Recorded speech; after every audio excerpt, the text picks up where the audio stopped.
مولایا صلی وسلم دائما ابدا علی حبیبک خیر الخلق کلہم۔ سامعین کرام، آج کا موضوع وحی کیا ہے؟ دیکھیں، وحی جو ہے یہ اس کے ذریعے اللہ تعالیٰ انسان سے باتیں کرتا ہے۔ اللہ تعالیٰ انسان کی اتنی حیثیت نہیں ہے کہ یہ اللہ تعالیٰ سے براہ راست بات چیت کر سکے یا اس کو سہ سکے۔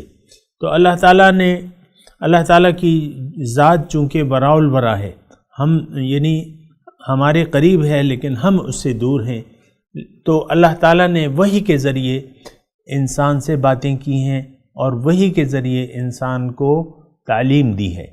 وحی کی ضرورت آج کا جو موضوع ہے کہ وحی کیا ہے، یہ اللہ تعالیٰ کی باتیں ہیں جو انسان سے اللہ تعالیٰ کرتا ہے رسول کے ذریعے۔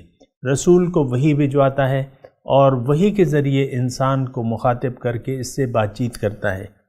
قرآن پاک اللہ تعالیٰ کا کلام ہے، یعنی وحی الہی ہے۔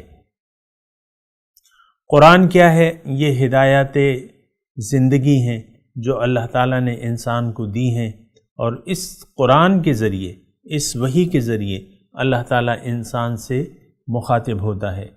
تو دیکھیں، انسان اندھیروں میں ہے، انسان کو نہ اپنا مقصود حیات معلوم ہے نہ اس کا راستہ معلوم ہے۔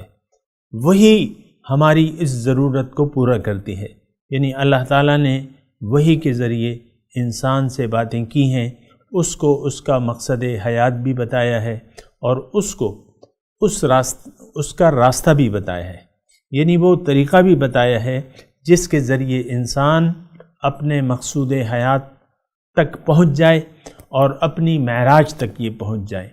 تو وہی جو ہے اللہ تعالیٰ کی باتیں ہیں انسان سے، اور یہ بہت عظیم الشان رتبہ ہے۔ دیگر کسی مخلوق سے اللہ تعالیٰ نے اس طریقے سے بات چیت نہیں کی ہے اس کو مخاطب کر کے۔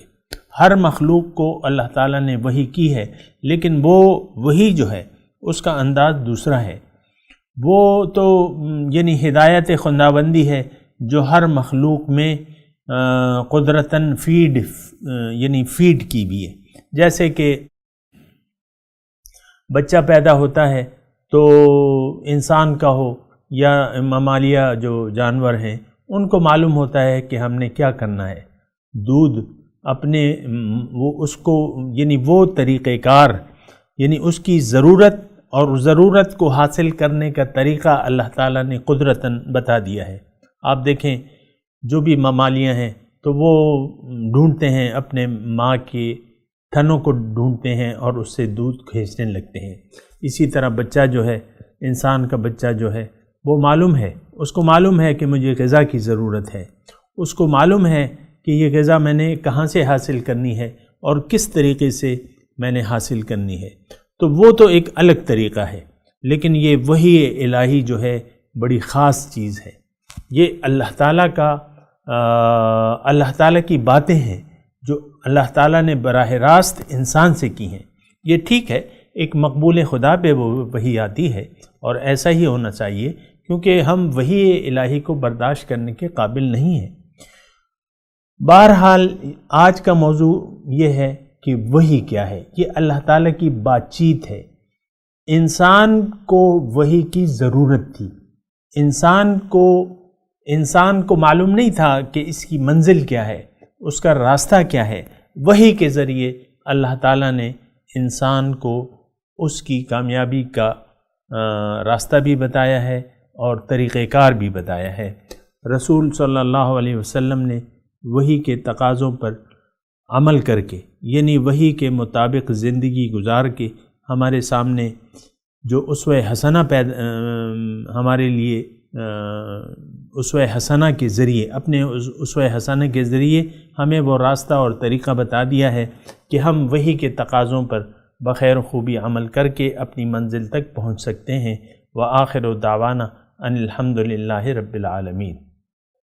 مولاي صل وسلم دائما أبدا على حبيبك خير الخلق كلهم